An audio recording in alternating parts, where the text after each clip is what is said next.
Time for review problem 6-4.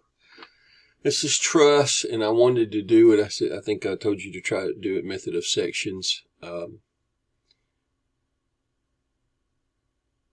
so first thing to do is figure out what the responses are. I had to do a little trig here to figure out some distances. So I decided I wanted to know that height and that distance. So I kind of labeled those here. If you think about this triangle, then the sine would be GB over the hypotenuse. So we know the hypotenuse. And so we get GB is 10 times sine, we get 5.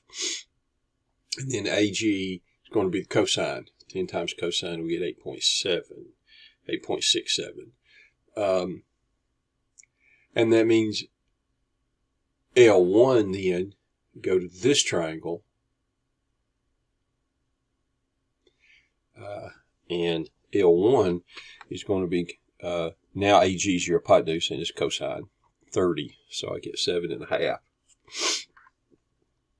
So, and then L1 here, from here to here, and then L2 is from here to here.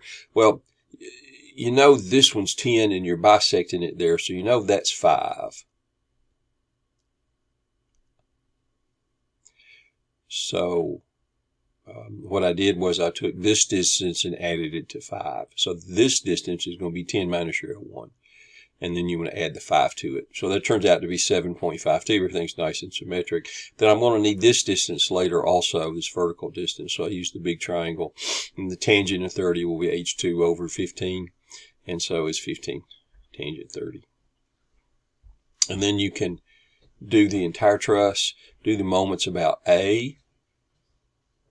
Remember, counterclockwise is positive, so I start here with B. You get the whole 30 foot times B, and then you get 80 times L1, and so 800, 600 times L1 plus L2, and then 800 times L1 plus 2 L2s. Solve that for B, and then do the moments about B the same way. It's going to be A times your 30 foot, and then you'll have L1 times 800, and L1 plus L2 times 600, and L1 plus 2L2 times 800. Solve it for A. And so now I have A and B. I just did the Y's to check them, and it checks out. And now I make my cut because he wants those particular, he wants GF, BF, and DC. So you cut down through here. Remember to only include the, I'm going to work on the left, so it only got the 1/800 in the A. There's my L1 and my L2. It's a little hard, but B is actually here. So I first took the moments about F because that gets rid of these two. And that's going to leave me with A. It'll be clockwise, so it's minus, and that horizontal distance is L1 plus L2. And then BC is here. That's where I need my H2. That would be counterclockwise, so it's positive, and then the 800 will also be counterclockwise, and it's L2 horizontally, so that lets you find BC.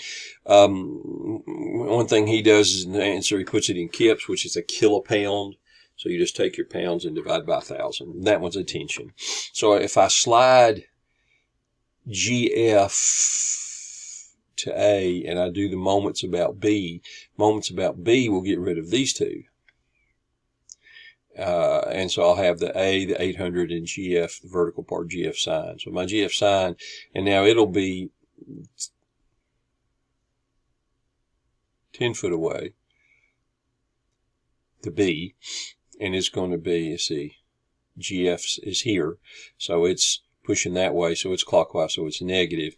My 800, I need that distance, which is, here's B, so that's 10 foot minus that L1.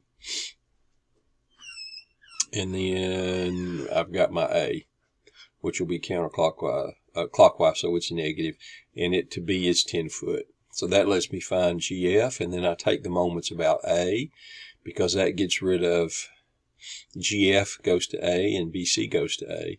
So all I have now is the 800 and the vertical part of BF. You get the 800 and the vertical part of BF.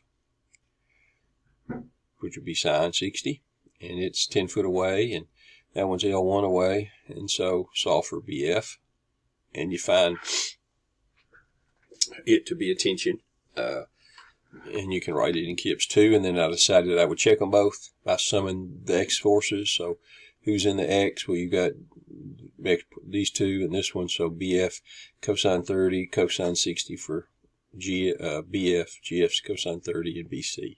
And that's what you see down here. And then the vertical, we got A, the minus 800, and the vertical parts of these two, which would be sine of 60, sine of 30.